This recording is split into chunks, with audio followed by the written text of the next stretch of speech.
Welcome to సుమంటివి. నేను మీ సుమంటివి నాగ్. జనరల్‌గా మనం అంటే ఇప్పుడున్న జనరేషన్ వాళ్ళలో చూస్తే సింగిల్ పేరెంటింగ్ అనేది విపరీతంగా పెరుగుతున్నటువంటి సంఖ్య. ఎలానంటే అంటే రకరకాల కారణాలు ఉండుండొచ్చు.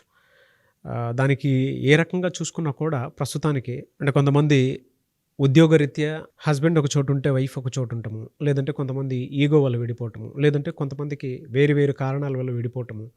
లేదంటే కొంతమందికి సడన్ లాస్ వల్ల సింగిల్ పేరెంటింగ్‌ని నర్చర్ చేయాల్సినటువంటి అవసరం, బాధ్యత 2 వచ్చేస్తాయి. ఆ సమయంలో పిల్లల మనస్తత్వాలు ఎంత బలంగా దెబ్బతింటాయి అనేది చాలామంది పేరెంట్స్ తెలుసుకోవాల్సినటువంటి అవసరం ఉంది. సో, ఈ వీడియో మొత్తాన్ని పూర్తిగా చూడండి. మీకు తెలుస్తది. అంటే మీ పిల్లలకు ఆ డెవలప్‌మెంట్‌ని ఎటువైపు నుంచి నర్చర్ చేస్తే దాన్ని బ్యాలెన్స్ చేసినట్టు అవుతుంది అనేది మీకు ఒక క్లారిటీ వస్తుంది. ఈరోజు మనతో పాటు సుబ్బారావు గారు ఉన్నారు. నేను సుబ్బారావు గారు రెగ్యులర్‌గా చేసేటువంటి కంటెంట్స్ ఇవి.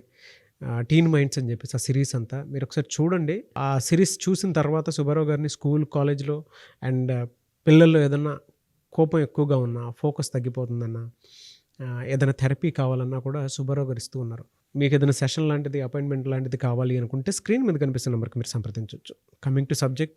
నమస్కారం సుబ్బారావు గారు. నమస్తే నాగరాజు గారు. సార్, మనం రెగ్యులర్‌గా చూస్తూ ఉంటామండి.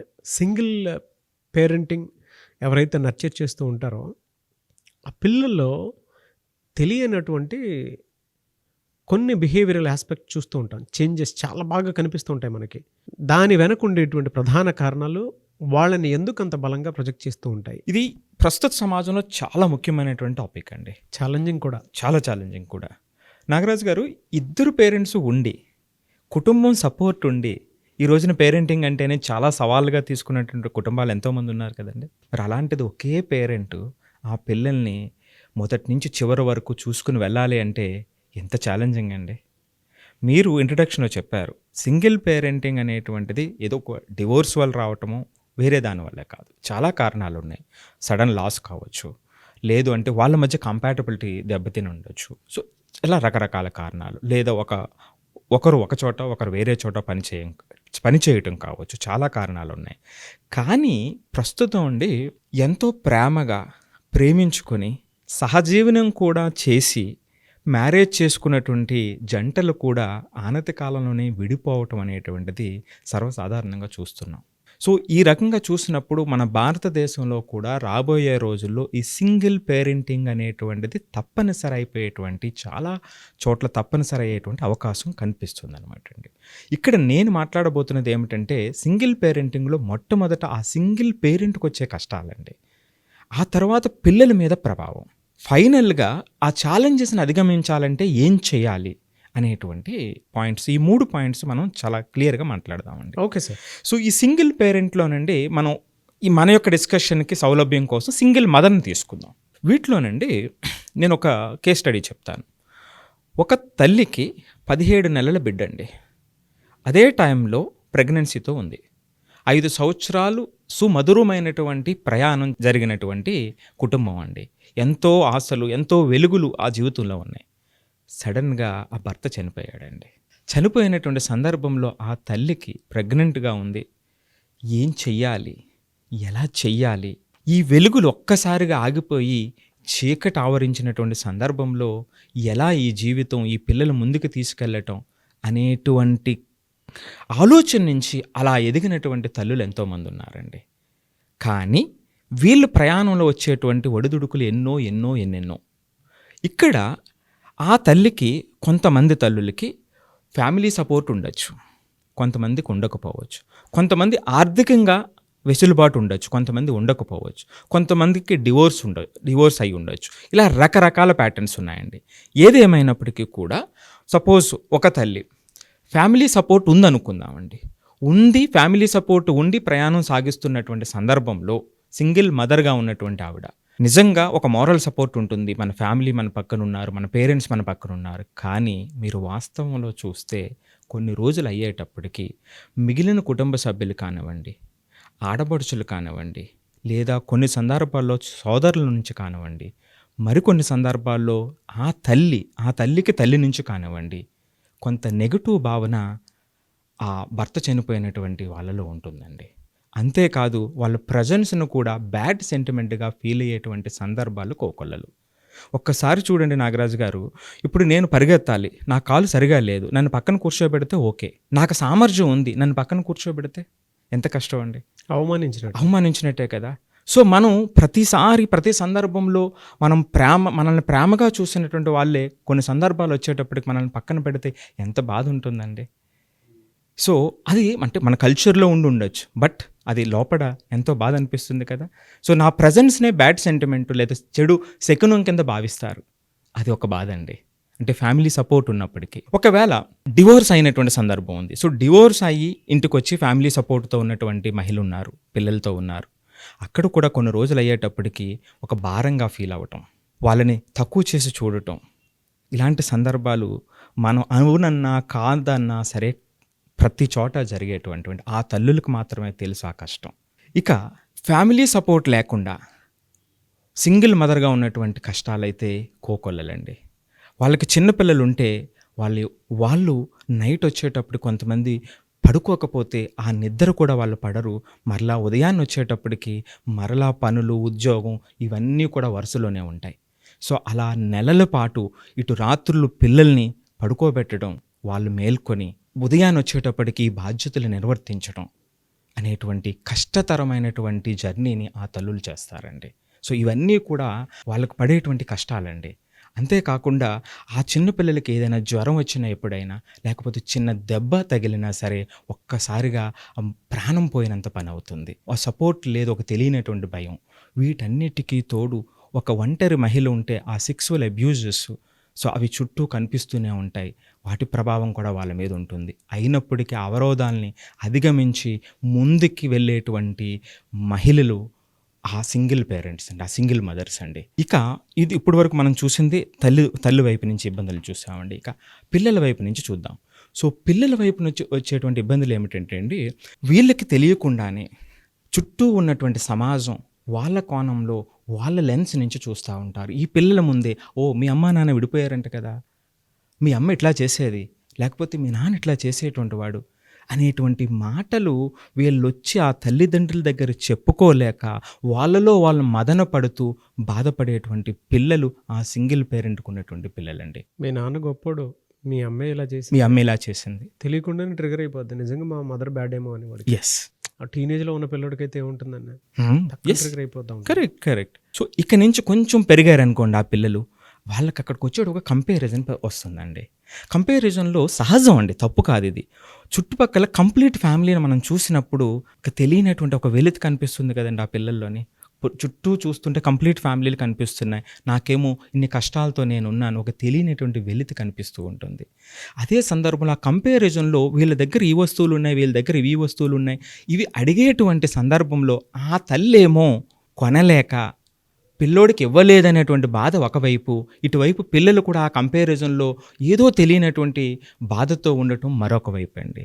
సో ఇది పిల్లల వైపు ఉన్నటువంటిది. ఇక తర్వాత స్టేజ్లో పిల్లలు మీరు ఇప్పుడు చెప్పినట్టుగా టీనేజ్ స్థాయికి వచ్చేసారనుకోండి, కొన్ని సందర్భాల్లో ఒక ఇబ్బందికర పరిస్థితి జరుగుతుందండి. ఆ పిల్లలు బ్లాక్మెయిలింగ్ స్థాయికి కూడా వెళ్తారు. ఎలా బ్లాక్మెయిలింగ్ చేస్తారు అంటే, నాకు నాన్న ఉండుంటే ఇంత కష్టం ఉండేది కాదేమో, నువ్వెందుకు ఇన్ని రిస్ట్రిక్షన్స్ పెడుతున్నావు, నేను చేయగలను, నేను ఎట్లా చేస్తాను అని ఆ పిల్లలే ఆ తల్లి ముందు ఎదురు తిరిగితే, తండ్రి ఉంటే నాకు ఈ కష్టం వచ్చి ఉండేది కాదేమో అంటే, ఒక్కసారిగా చూడండి అంతవరకు అన్ని కష్టాలు పడొచ్చినటువంటి తల్లి ఒక్కసారిగా చచ్చిపోయినంత పని లోపడవుతుందండి. కానీ ఆ బాధని పంటి కింద బిగబట్టి మనసులో దిగమింగుకొని ఈ పిల్లల ఉజ్వల భవిష్యత్తే నా గమ్యం అని ముందడుగేసేటువంటి సింగిల్ మదర్ అండి.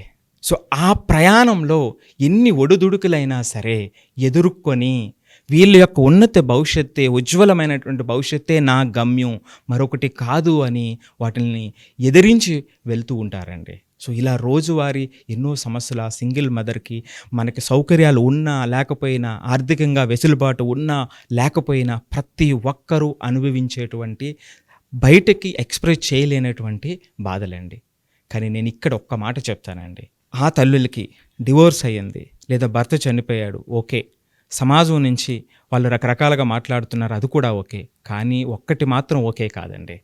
ఏమిటా ఒక్కటి అంటే, సమాజం వాళ్ళ కోణంలో చూసి మాట్లాడేటువంటి మాటలు, మనల్ని తక్కువ చేసి చేసేటువంటి మాటలు, వీటిని మాత్రం లోపలికి వెళ్ళనివ్వద్దు. వాళ్ళ శక్తి, వాళ్ళ కేరు, వాళ్ళ కన్సర్న్, వాళ్ళ గ్రాటిట్యూడే ఇలాంటి ఇబ్బందుల్ని ఎదుర్కొని ముందుకెళ్ళటానికి ఆయుధాలు. సో ఎప్పుడైతే వాటి మీద దృష్టి పెడితే ఈ మదర్స్ అంతా కూడా ఆ జర్నీ అంతా కూడా ఎంతో ఉజ్వలంగా ఉంటుందండి. అక్కడి నుంచి వచ్చేటువంటి పాజిటివ్ ఎన్వైరన్మెంట్ ఏం చేస్తుందంటే ఆ పిల్లల్ని సెల్ఫ్ రిలయంట్గా, మెచ్యూర్డ్గా, కాన్ఫిడెంట్గా, ఆ పేరెంట్స్కి పిల్లలకి మధ్య మంచి బాండ్తో తయారు చేసి వాళ్ళ గమ్యాన్ని దగ్గరికి చేస్తుందండి. లేకపోతే ఆ నెగటివ్ ఎన్వైరన్మెంట్ని తీసుకొస్తే, చుట్టుపక్కల ఉన్నటువంటి ప్రభావంతో నెగటివ్ ఎన్వైరన్మెంట్ ఎప్పుడైతే వచ్చిందో ఆ పిల్లలు సెల్ఫ్ ఎస్టీమ్ ఇష్యూస్తో, మనల్ని వదిలేసారే, మనల్ని పట్టించుకునేటువంటి వాళ్ళు లేరే అనేటువంటి భావనతో, బిహేవియరల్ ఇష్యూస్తో, వాళ్ళ యొక్క జీవితం మీద ఒక నెగటివ్ ఒపీనియన్తో పెరిగేటువంటి అవకాశం కనిపిస్తూ ఉంటుందండి. అంతేకాకుండా ఆ బిహేవియరల్ ఇష్యూస్ కొన్ని స్థాయిల్లో సబ్స్టాన్స్ అబ్యూజెస్ కానివ్వండి, రకరకాల క్యారెక్టర్ని వాళ్ళని చొప్పించేటువంటి అవకాశం ఉంది. ఆ పడినటువంటి కష్టం వృధా అయ్యేటువంటి అవకాశం కూడా ఉంది. సో కాబట్టి ఇక్కడ నేను చెప్తున్నటువంటిది ఆ పాజిటివ్ ఎన్వైరన్మెంట్ తెచ్చుకొని పిల్లల్ని ఆ సెల్ఫ్ రిలయంట్గా తయారు చేయటంలో చూపించేటువంటి పాత్రే అతి ముఖ్యమైనటువంటి పాత్ర అండి. ఇలా ఉన్నప్పుడు ఈ సింగిల్ పేరెంటింగ్ మీరు చెప్తుంటే చాలా ఛాలెంజింగ్ అనేటువంటి ప్రాసెస్ తెలుస్తూనే చాలా కన్సర్న్ చూపించాల్సినటువంటి అవసరము, బాధ్యత అందరికీ ఉంది సోషల్ లైఫ్కి వచ్చేటప్పుడు. ఎవరి జీవితాలు వాళ్ళదైనా సరే అయినప్పటికీ ఎందుకంటే ఆ సపోర్ట్ సిస్టమ్ అయితే డెఫినెట్గా మనం ఎక్కడా కూడా తక్కువ చేసి చూడకుండా వాళ్ళని సింగిల్ లైఫ్ని లీడ్ చేసేంత క్యాపబిలిటీ ఉంది అంటే mentally they are very strong. అవును, సో నో డౌట్. సార్ మామూలుగా అడుగుతున్నాను, ఈ ఛాలెంజెస్ని ఎలా పిల్లలకి ఫేస్ చేసేలాగా నర్చర్ చేయాలి? ఇప్పుడు చెప్పినటువంటి దాంట్లోనండి అతి ముఖ్యమైనటువంటిది ఆ ఎమోషనల్ బ్యాలెన్స్ పిల్లలకి రప్పించడం అనేది చాలా చాలా ఇంపార్టెంట్ అండి. ప్రతిరోజు ఒకలా ఉండదు కదా సార్. ఈరోజు సోమవారం, రేపొద్దుట మంగళవారం, మరలా ఆ విధంగా సండే వస్తుంది. సో ఈరోజు సండే కాబట్టి రేపు సండేలా ఉండదు కదా. సో అంటే జీవితంలో జరిగేటువంటి సంఘటన, వివిధ రకమైనటువంటి సంఘటనలు మన ప్రమేయం లేకుండానే జరుగుతాయి. కానీ వాటికి మనం రెస్పాండ్ అయ్యేటువంటి విధానమే మన గమ్యాన్ని నిర్దేశిస్తుంది.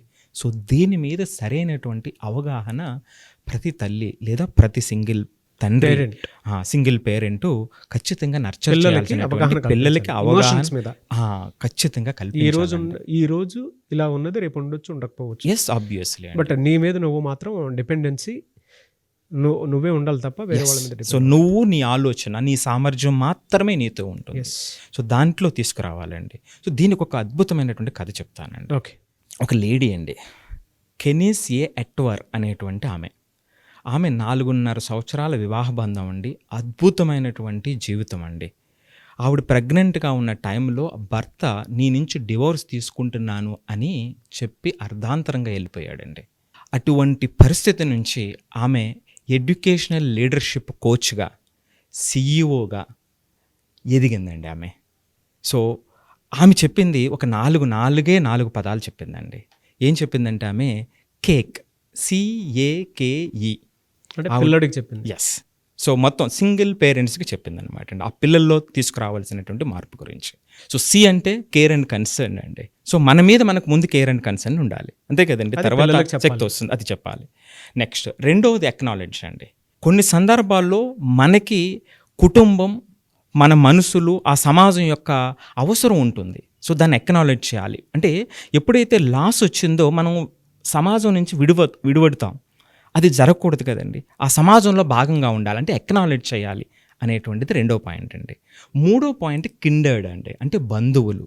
అంటే మన కుటుంబం కానివ్వండి, మన కమ్యూనిటీ కానివ్వండి, లేదా మన స్పిరిచువల్ కమ్యూనిటీ కానివ్వండి, ఏదైతే ఉందో దానితో ఒక అటాచ్మెంట్ ఉండాలి. ఎందుకంటే ఆ షేరింగ్ అనేది అక్కడే దొరుకుతుంది అనేటువంటి ఆమె చెప్పినటువంటి మాట. ఫైనల్గా ఎంకరేజ్మెంట్ అండి. నీలో ఉన్నటువంటి సామర్థ్యానికి నువ్వు ఎంకరేజ్ చేసుకోవాలి. ఆ ఎంకరేజ్మెంటే నీ శక్తిని నీకు పరిచయం చేస్తుందని 4 మాటలు చెప్పిందండి ఆవిడ. Cake, CAKE. Care and concern, acknowledge, kindred and encouragement. Self status ఎవరైతే పిల్లలు సింగిల్ పేరెంట్ నర్చరింగ్లో పెరుగుతూ ఉంటారో అదొక సెల్ఫ్ స్టాటస్ కింద పెట్టుకొని సో నేను ఇది అనుకునేటువంటి ఆలోచన కనుక చేయగలిగితే చాలా బెటర్. ఇందులో వీళ్ళు గుర్తించాల్సినటువంటి అతిపెద్ద విషయం ఏదైనా ఉంది అని అంటే, ప్రతి ఒక్క పిల్లలు మీ పేరెంట్స్ సింగిల్ లైఫ్ని లీడ్ చేస్తున్నారు అని అంటే దాని వెనక ఉండేటువంటి బలమైన కారణాలు చాలా ఉంటాయి. అంటే మీరు పుట్టక ముందు వాళ్ళు ఫేస్ చేసినటువంటి ప్రాబ్లమ్స్ కానివ్వండి, ఛాలెంజెస్ కానివ్వండి చాలా ఉంటాయి. వాళ్ళు అదంతా కాదనుకొని ఇంకొక లైఫ్లో మీకోసం అడుగుపెట్టి మీకోసం జీవిస్తున్నారు అని అంటే దానికి అతిపెద్ద కారణం అంటే మీరు అక్కడే ఆ రెస్పెక్ట్ ఇచ్చేసేయాలి అంతే జీవితాంతం. సూపర్బ్ అండి, సూపర్బ్ స్టేట్మెంట్. జీవితాంతం ఇంక నా కోసం వీళ్ళు ఉన్నారు, ఈ డెసిషన్ తీసుకున్నారంటే ఓన్లీ బికాస్ ఆఫ్ మీ. ఎవరో తప్పు చేయటం వల్లే నాకు ఇదంతా జరిగి ఉండొచ్చు, లేదంటే ఎవరి తప్పుకో మా మదర్ ఏ విధంగా అయిపోవడానికి కారణం అయ్యి ఉండొచ్చు అనుకునేటువంటి ఆలోచన మాత్రం మీరు బలంగా పెట్టుకోండి. కొన్నిసార్లు పరిస్థితులు ఏ రకంగా చూసుకున్నా కూడా మీ మీద నిందొచ్చేలా జరుగుతుంది అని అంటే దానికి ఒకే ఒక కారణం, సంబంధం లేకుండా మీ పేరెంట్స్ మధ్య జరిగినటువంటి ఏ డిస్కషన్ అయినా అయ్యి ఉండొచ్చు. ఆ డిస్కషన్ మీ మీద ఎఫెక్ట్ పడేటువంటి పరిస్థితి వచ్చిందనుకుంటేనే ఎవరైనా సపరేషన్కి వచ్చేస్తారు. సో మీరు ఇక్కడ అర్థం చేసుకోవాలి, ప్రతి మదర్కి మీ లైఫ్ కోసం అని చెప్పేసి వాళ్ళ సాక్రిఫైజ్కి కూడా వాళ్ళ భవిష్యత్తును మైండ్లో పెట్టుకుని కూడా ఒక స్టెప్ తీసుకున్నారు అని అంటే salute them, hats off to them. And single mother ఎవరైతే నర్చర్ చేస్తూ ఉంటారో మీ పిల్లలకి వీడియోని చూపించండి, తెలుస్తుంది. ఎవరైనా సరే సింగిల్ పేరెంటింగ్లో మీరు కనుక పెరుగుతూ ఉంటే ప్రతి సన్ ఆర్ డాటర్ ఎవరైతే ఉంటారో ఈ వీడియో కింద కామెంట్ బాక్స్లో ఫాదర్ అయినా సరే మదర్ అయినా సరే వాళ్ళ గురించి వివరించండి. Thank you. ఈ వీడియోపై మీ అభిప్రాయం డెఫినెట్గా కామెంట్ బాక్స్లో పోస్ట్ చేయండి. అయితే చాలామంది అండి ఇప్పటికీ ఎక్స్ట్రీమ్ వెళ్ళిపోతుంటారు కొంతమంది పిల్లలు సింగిల్ పేరెంటింగ్లో. అటువంటి వాళ్ళు మీ దగ్గర అపాయింట్మెంట్ తీసుకుందాం అనుకో, తప్పకుండా టైం ఇస్తారా? ఎలా అప్రోచ్ అవ్వాలి? సో ఏదైతే స్క్రోల్ అవుతుందో నెంబర్ కాల్ చేస్తే సో వాళ్ళ యొక్క ఆస్పెక్ట్స్ ఏంటి, ఎక్కడ డిఫికల్టీ ఉండేది అనేటువంటిది అసెస్మెంట్ చేసి దానికి ఒక థెరపీ ఇవ్వటం అనేటువంటిది జరుగుతుందండి. ఎస్, మీరు కనుక ఎడ్యుకేషన్ పాయింట్ నుంచి కెరీర్ గైడెన్స్ కావాలనుకున్నా, లేదంటే ఐఐటి, జేఈఈ, నీట్ వాటికి సంబంధించినటువంటి ఒక పర్టికులర్ గైడ్ కోచ్ కావాలి అనుకున్నా కూడా, అండ్ లేదంటే పిల్లలు మాట వినట్లేదు ఎలా పడితే అలా ఉంటున్నారు అనుకునేటువంటి ఆలోచన కనుక మీకుంటే సుబ్బారావు గారిని మీరు అప్రోచ్ అవ్వాలనుకుంటే స్క్రీన్ మీద మీ కాంటాక్ట్ నెంబర్ కనిపిస్తుంది, దానికి మీరు కాల్ ఆర్ మెసేజ్ వాట్సాప్ చేసి వెంటనే అపాయింట్మెంట్ బుక్ చేసుకోండి. ఈ వీడియో లైక్ చేయండి, షేర్ మాత్రం తప్పకుండా చేయండి. ఇలాంటి మరిన్ని వీడియోస్ కోసం మా ఛానల్ ఫాలో అవ్వండి. Thank you. సుమన్ టీవీలో మీ పర్సనల్ అండ్ బిజినెస్ ప్రమోషన్స్ కోసం కింది నెంబర్కి కాంటాక్ట్ చేయండి.